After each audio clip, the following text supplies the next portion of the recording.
This episode of the Beauty Industry Podcast was brought to you by Murad Skincare Australia.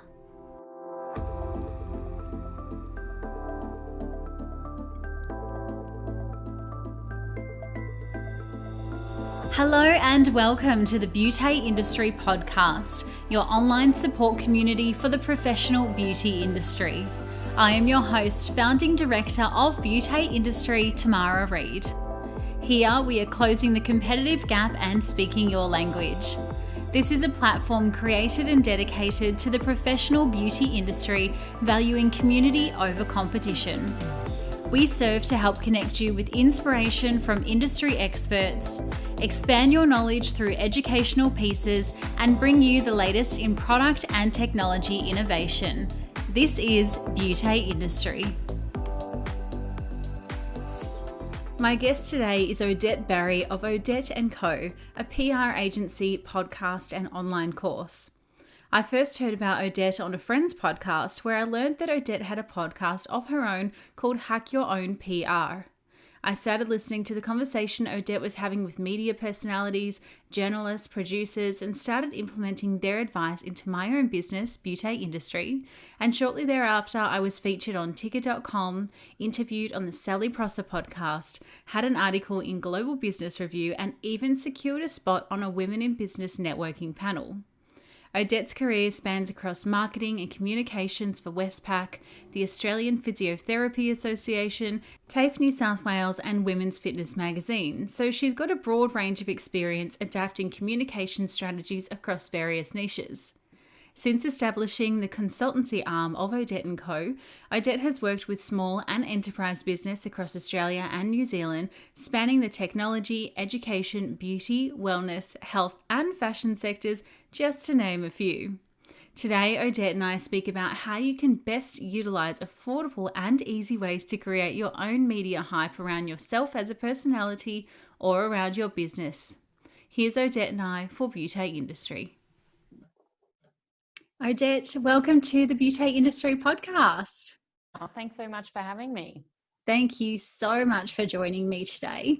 I have been so excited to chat with you since a few different introductions to you and your program. I first heard your story on another podcast, and then I jumped over and started listening to your podcast, and I got so many little tips and tricks, and I've had lots of different features on, TV channels and YouTube channels and, articles and websites since I've been listening to you. And I was like, we absolutely must share all of this information on our podcast. Oh, I'm so happy to hear that you've been able to listen to those tips and those interviews and action the results. And I think that's, that's the kind of stuff that has me dancing around like an idiot in my office when I hear of people securing their own coverage because, I'm addicted to the chase as a publicist myself. Nothing gets the adrenaline going like, securing a piece of coverage for one of my clients. But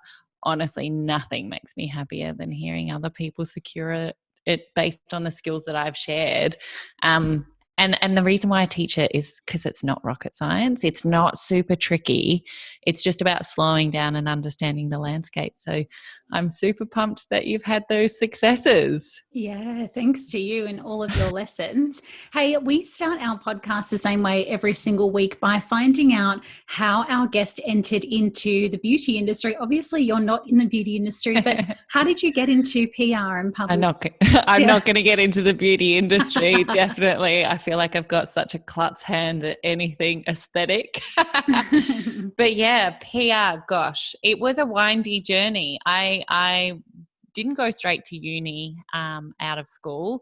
I actually landed a job working for Westpac and spent 5 years working in the events and communications team there, and was really lucky to get such a good job and, without any study. But I ended up having a manager there who was so inspiring. And he said to me, go back to uni, go and study.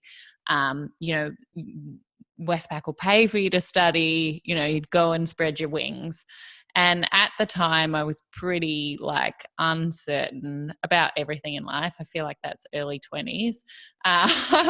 And I I took his advice. I found a degree in strategic communications and studied publicity, communications, marketing, hybrid degree, and really loved it. It was really hard. I didn't love the uni domain, but I love talking. And yeah, I've worked for lots of larger organizations, peak bodies. I've worked in the publishing and media industry myself.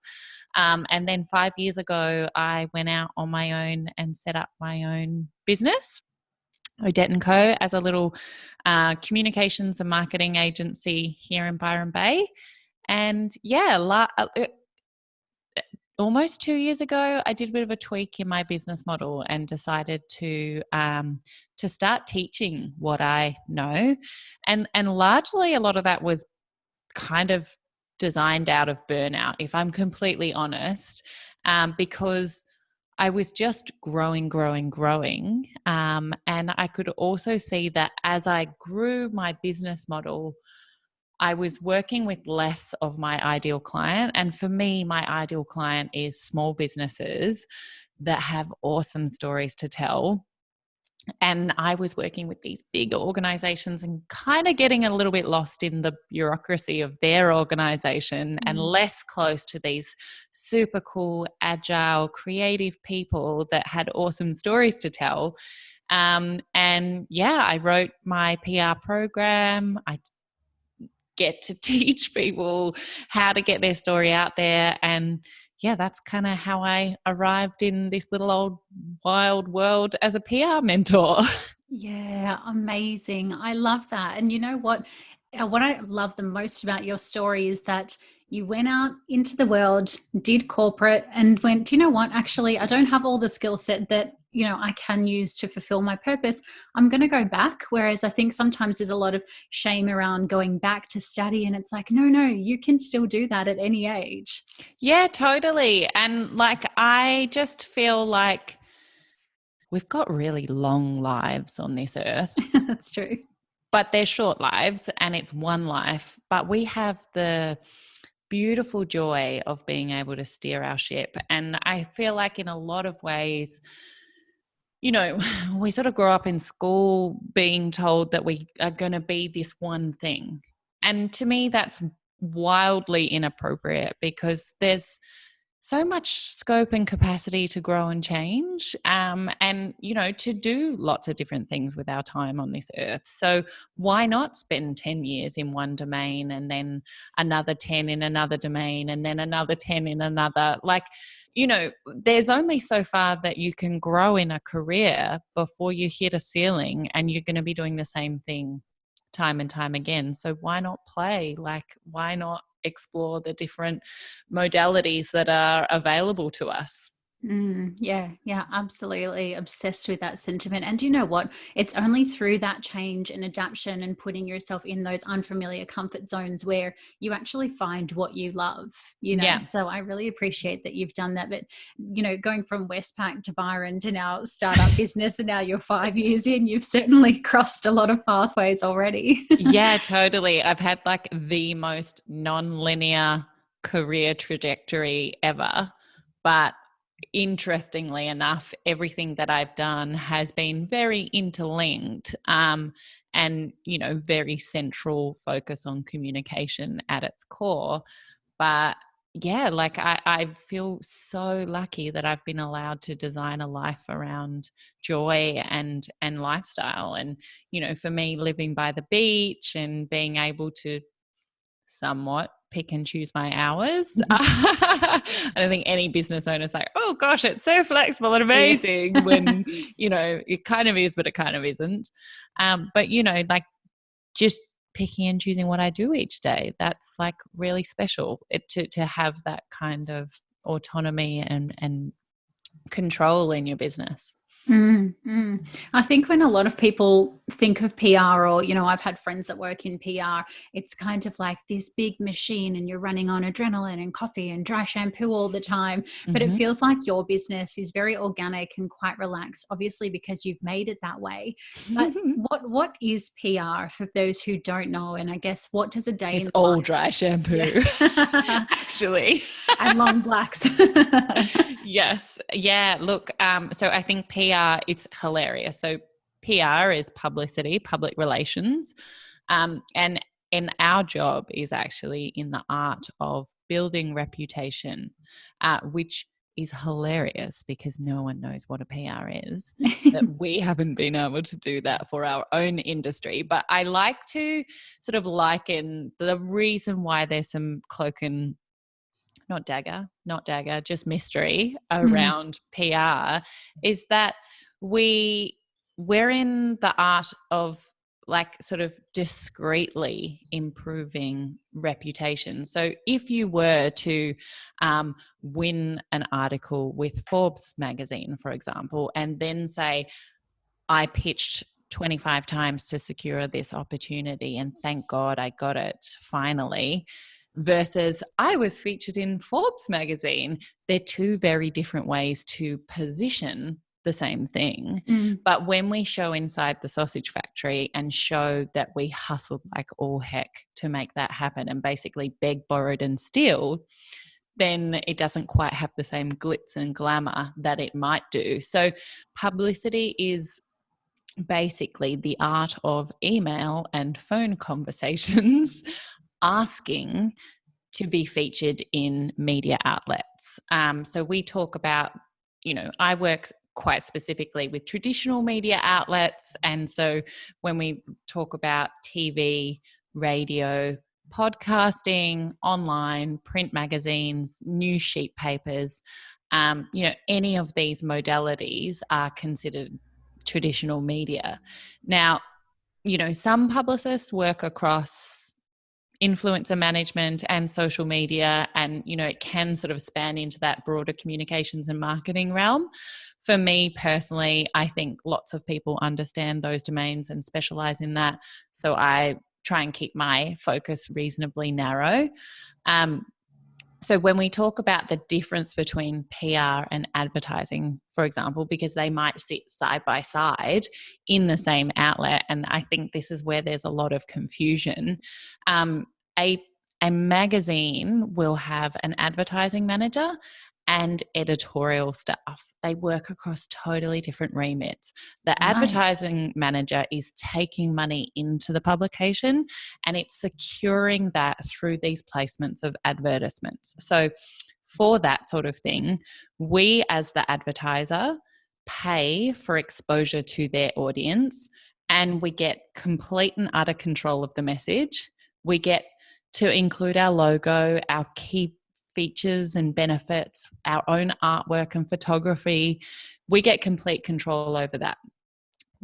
And that's all booked via payment with the advertising manager. When it comes to editorial features, this is all pitched to the editor, the features writer, a journalist, whoever is in that domain. And this is where we are earning the coverage. So Mm. it's totally different. There's no, hey, I'd like to book this page. It's, would you be interested in covering my story? These are all the reasons why I could be interesting or of value to your audience. So in that, it's an exchange of value where we are bringing all of our unique insights, our curious stories, something that's going to delight the readers.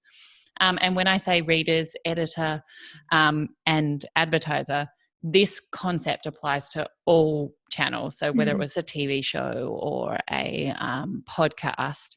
So what we, there's the difference is one is to book with advertising and the other one is to secure based on our wonderful, amazing story, basically. So Yeah. Yes, gotcha. Okay, so if I put that into context of my business, for me, I deal with all our beauty partners, which are paid partners. So they might pay for a podcast advert or something in our digital magazine, or even a blog post. And exactly what you're saying there, we get them to give us some ideas about how they would like to be positioned, obviously in the right light, right? Whereas if I do a mystery shop, or if my content editor Marla, if she writes a piece on insight or education, that's just off the back of her relationships that she has with brands, or maybe a space that she's visited, or a product that she's used that she just loves because she's not in the advertising front. Is that pretty much it?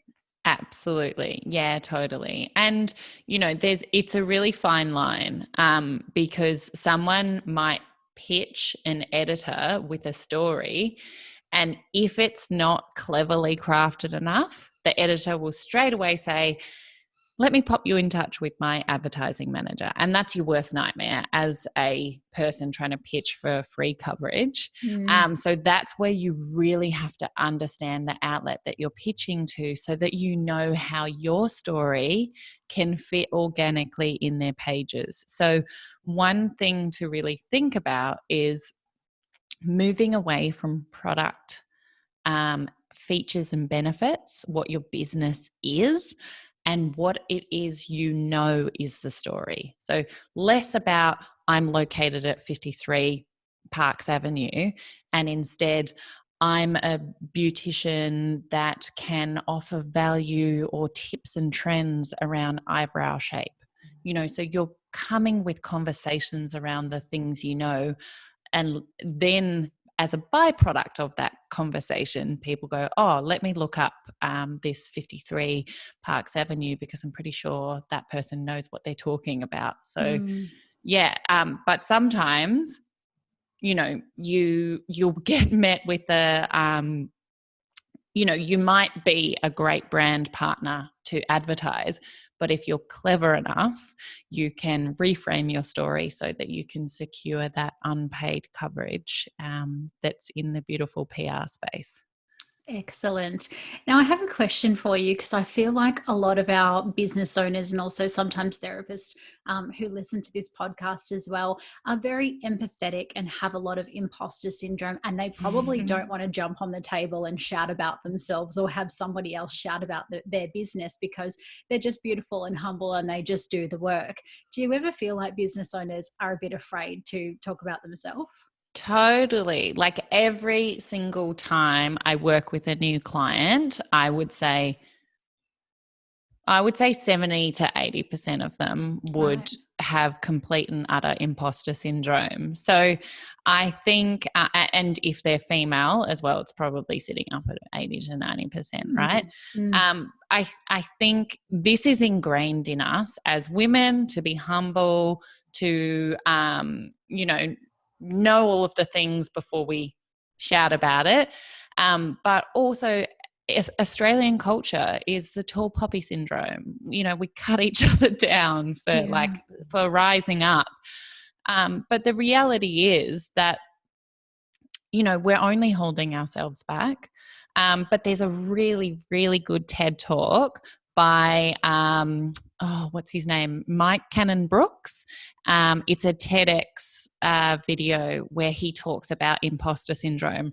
And he is the co-founder of Atlassian, which is one of the biggest tech companies. And he talks about this scenario where he got into a Twitter argument with Elon Musk about solar, when Elon Musk was saying that he could solve the South Australian power problems a couple of years ago. And he said that at the time it was like throwing a rock and it turning into an avalanche. And he was suddenly in this conversation where media outlets were coming to him and saying, oh, well, now that you're an expert on solar, what's the answer to this thing? And he was like, yeah, I don't know anything about this. But what he decided to do was use his imposter syndrome to make sure he knew the answers. So he did the research, he did the work to build his confidence so he could show up. And it wasn't necessarily about faking it till he made it.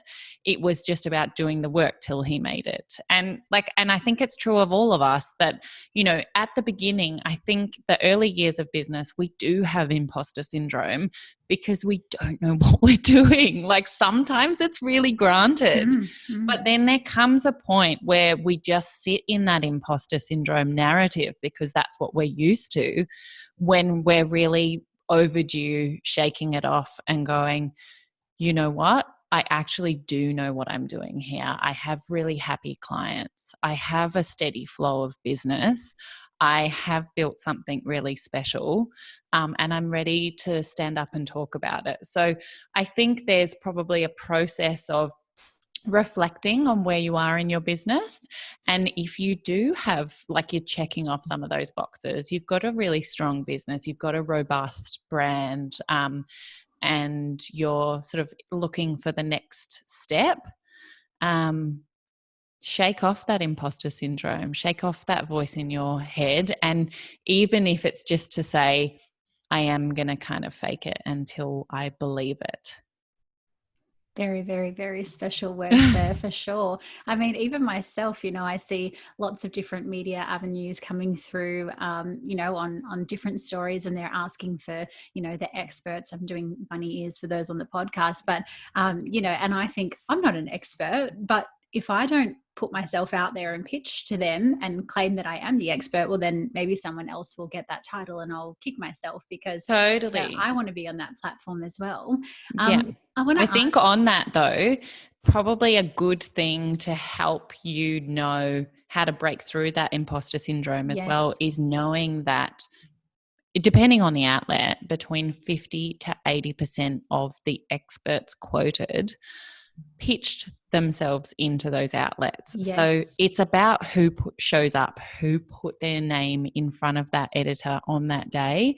It's not necessarily about who is the brightest, sparkliest star. Often it's about who they can get.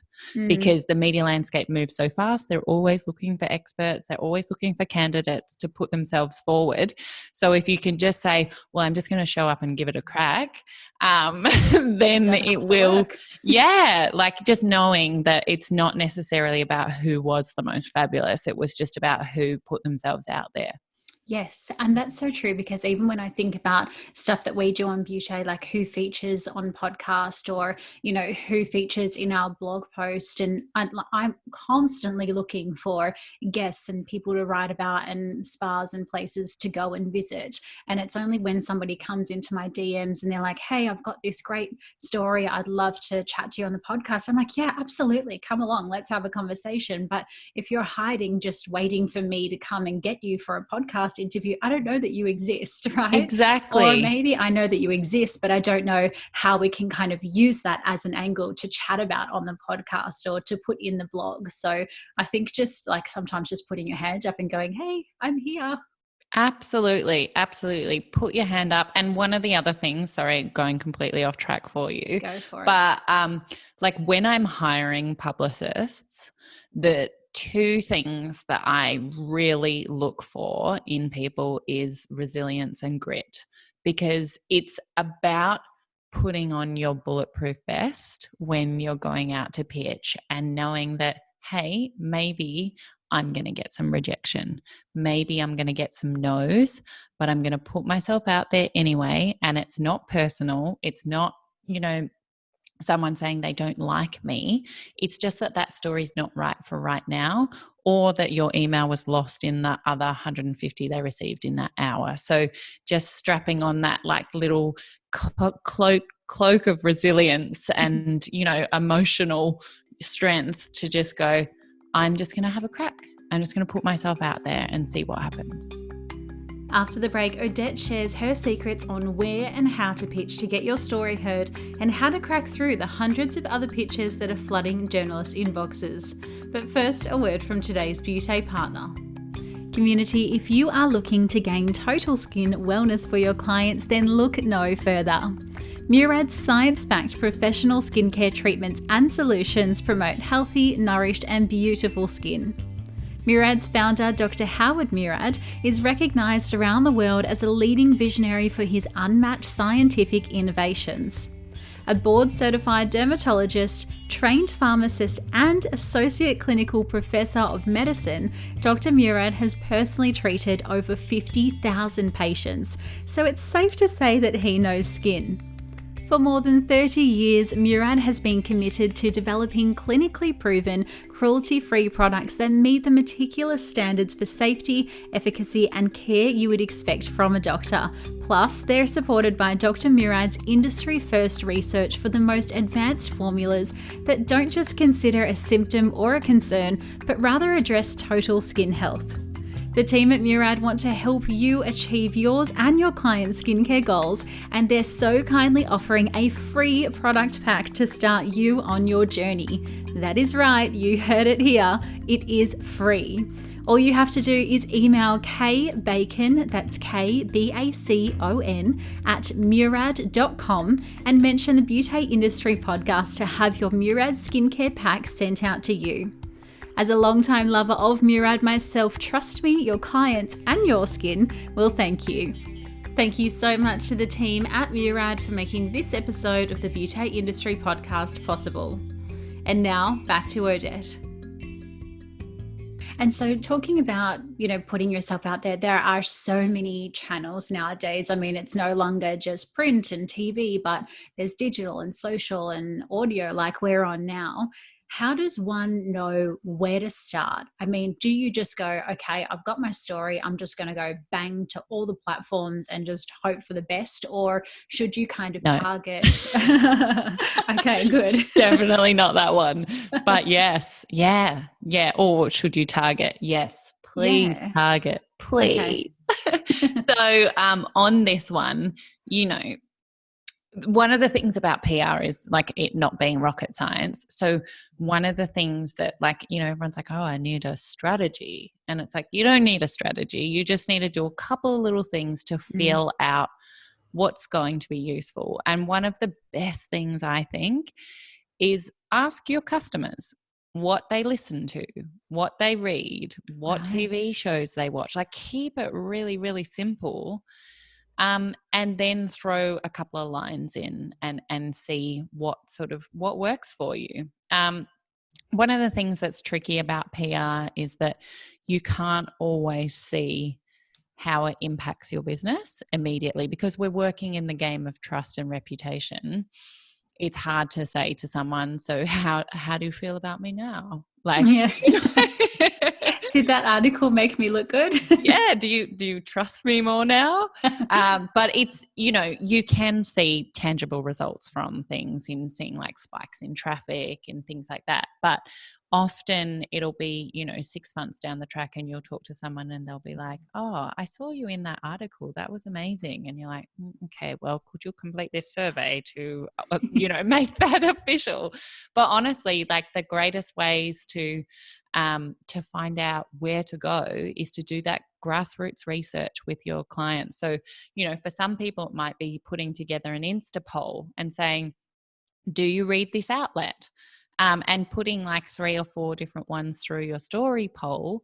Or, it might just be in conversation in a salon. It might be an email that you can send out to your customers. There's lots of different ways. But there's also, if you're very unfamiliar with the media landscape, just Googling, magazines and the genre, or radio and the genre, or podcast and the genre, and seeing what Google throws out to you. Another nice way to do some research is to think about who your major competitors are working in your space, and seeing what they're doing. So where are they appearing? So sometimes a really, really basic way to do this is to keyword search the name of the brand or the business owner, and reverse engineer what their PR strategy is. See where they're appearing in Google News results, in Google search results, and then have a look at the kind of stories that they're sharing. What are the headlines and angles that they're talking about? Because that can help inspire where you might like to go, because you know those outlets are interested in conversations that you might be interested in sharing. Yes, that makes a lot of sense. And I really appreciate there how you're saying ask your clients, because in, say, a beauty sense, if you want more clients, then you want a good reputation as a business owner or a therapist. So then you might look at like a Body and Soul type magazine, or like a Shameless podcast or something like that, you know, right? Mm. Whereas if you're a business owner or a therapist and you want to be a mentor or a coach in the beauty industry, well, then you might want to be on our podcast, or you might want to be in one of the industry magazines. So I Totally. guess it really does matter why you're trying to get the PR as well. Absolutely. Absolutely. And for some people, it's really about trust, and other people, it's about leads and customer acquisition. So if you're in that service-based business where you're looking to do more coaching or mentoring, or be seen as, the go-to leader, then trade publications are going to be really, really valuable for you. And consumer media will be almost a complete waste of time. Whereas if you're looking at really building your consumer generated leads, then, being in your Body and Souls will absolutely make sense. Now, you were saying before that some kind of publicist and journalist get like 100 to 150 emails a day with all of these pictures that are coming through, and it's really hard to obviously cut through the noise. I mean, what do these media outlets actually enjoy seeing versus what are they just going to click, click, click and delete straight away? Yes. Well, this is also one of those things where it's like everyone's different, because they're, at the end of the day, you're pitching to humans. So it's individuals. So, every outlet has a different agenda, and it has a different flow, and it has different individuals who are manning the inbox. So one of the things that I would say will help you most when you're thinking about what to supply to them: read the outlet, listen to the podcast, whatever it is, so that you're really crystal clear on the sorts of stories they carry. I just can't tell you how important that is, because I would say, 90% of the pictures that get sent are from people that haven't read the outlet. So you've got an enormous leg up when you have slowed down and you're very careful about the different outlets you're approaching. So the old world of PR was spray and pray. Like, how many people can I get this out to? How many emails can I find? And just send them all the same thing. My style of PR is very much about choose less and go deep, really make it meaningful. So research exactly who the individual is that you're sending your pitch to, because there might be an editor who looks after beauty. There might be an editor who looks after fitness, and another that's after wellness. So there's different categories within an outlet of people, and they're covering totally different things. So make sure you know exactly which individual is going to be useful for your story, and then making sure that you build a little bit of a rapport with them. So I always like to think about, pitching to the media, think about it like dating, and it's like romance. So spend time romancing that connection, getting to know them, following them on social media. How many dogs do they have? How many cats do they have? And reading all of the articles that they've written recently, so that you're a familiar name before you get into their inbox. And 9 times out of 10, you won't even need to pitch to them, because they have found out who you are through this relationship building. And then they might say, hey, I'm writing a piece about eyebrow trends, or about the latest laser treatments.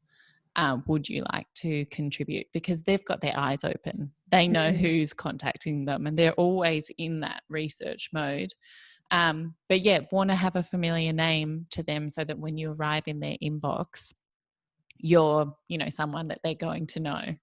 Yes. Well, I can't tell you the amount of people that pitch hairdressers and big hair companies to come on this podcast.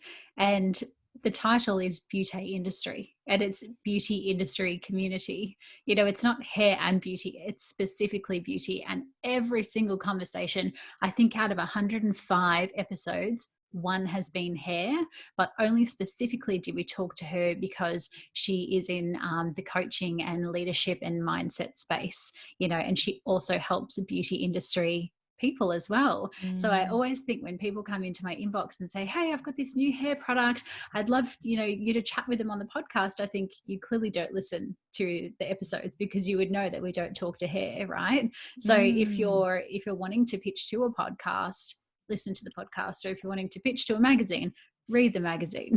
Totally. And even just like a really nice, easy tip here, Google the name of the outlet and media kit, because a lot of established brands will have a media kit which tells you who their audience is, what their values are, what topics they tend to cover, who's who within the outlet, what their frequency of publishing is. You know, they tell you everything, and they put this information out there for the advertisers, and we're going to steal the advertisers' insights and then make sure when we're sending our pitches that we've checked all the boxes. We definitely align to their vision. We definitely we're part of one of those key pillars of communication.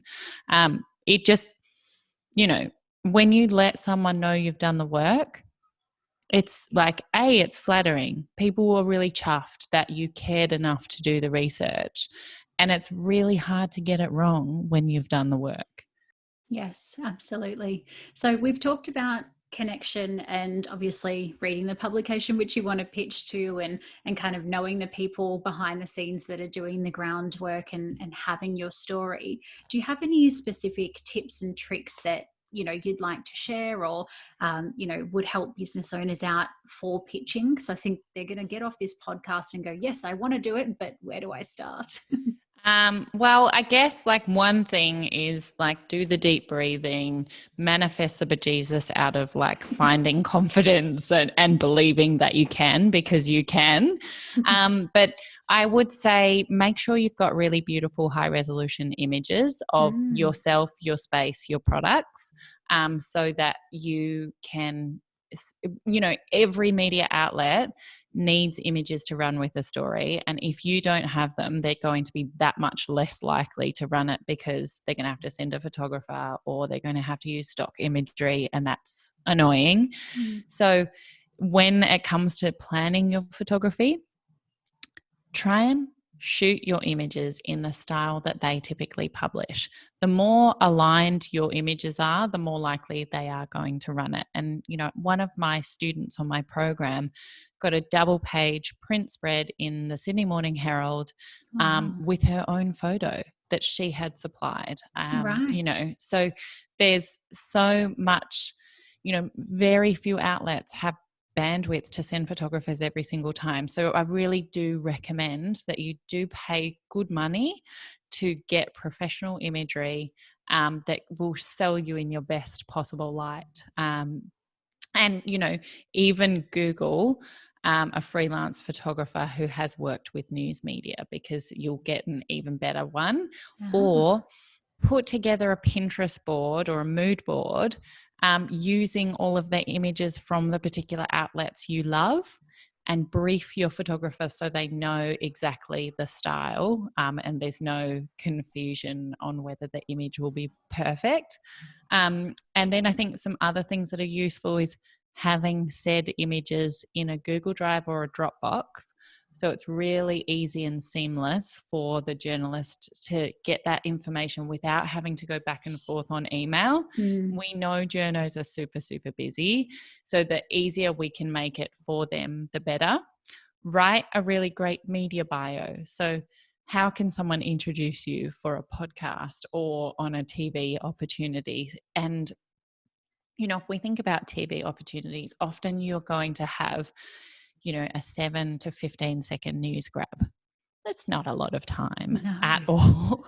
But if we can give the journo a great media release, a great media bio, they're going to describe us in the right way because they've got the information they need to tell the story. So our little sticky moment of 15 seconds of glory is going to be within a broader story that paints the right picture.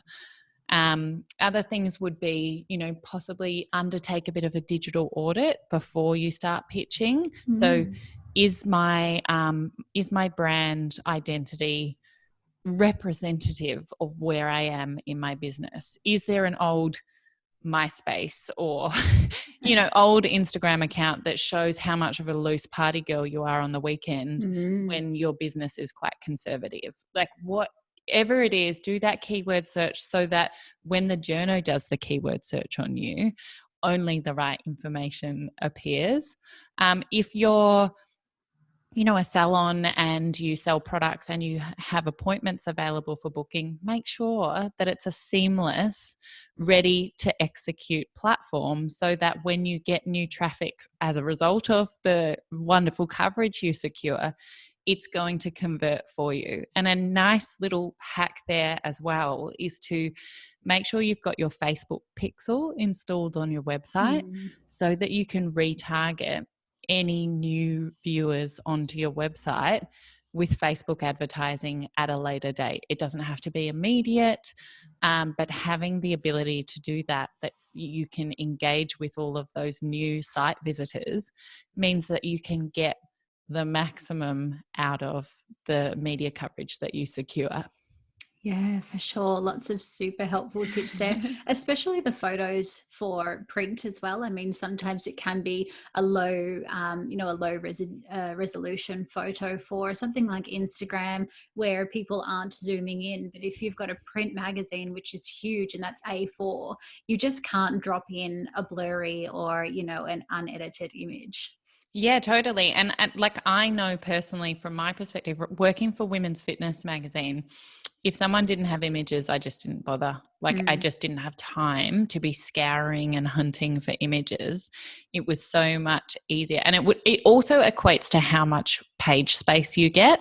If you have a beautiful image, then you're going to get more column space and more of a story. So it really is worthwhile, the investment. And, coming back to body and soul, like you mentioned before, if you had a video that showed the skin needling process in action, and then you could pitch, 5 treatments that might enliven your skin this winter or whatever the story is, and submitted those videos, that's a digital outlet that's hungry for content that keeps people on page for longer.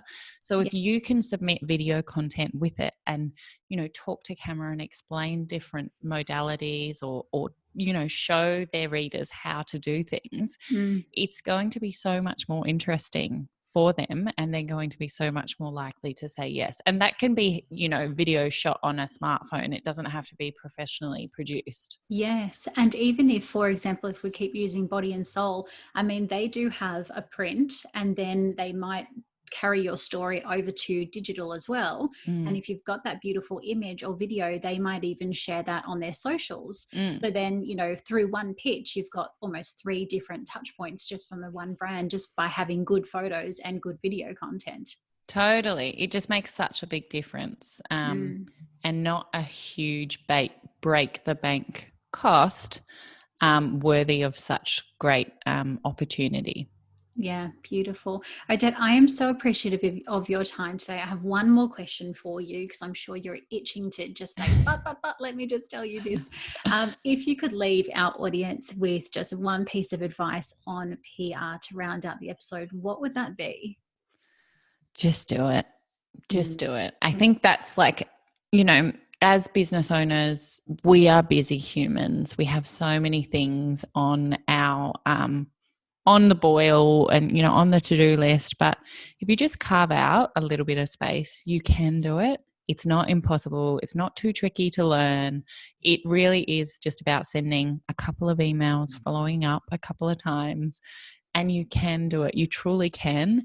One thing that I would say about PR is that it's probably one of the few levers we can pull in our businesses that totally sets us apart from the pack. Everyone's got a website.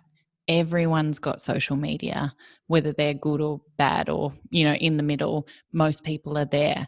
What very few people are doing is publicity. So if you want to stand out from the pack, you've got this amazing opportunity to do it, and do it on the cheap with your own skills. So don't get in your own way, just do it.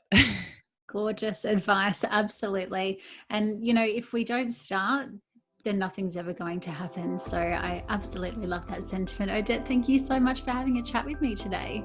My absolute pleasure. Thank you so much for tuning into today's episode.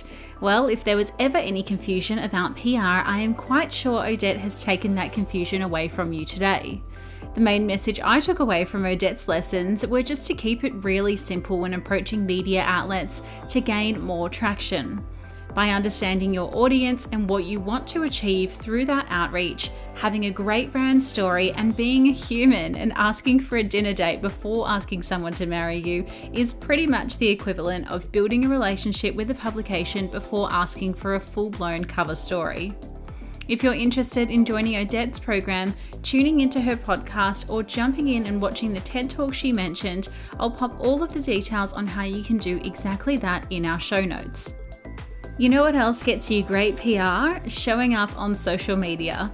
So if you want to make a start today, feel free to share how you're listening to this episode and tag both myself at Tamara Reed Beauté, Odette at Odette Co, and show us at Beauté Industry to get the traction ball rolling. Always appreciative of your time tuning in today and your ears for listening. Until next time, stay connected.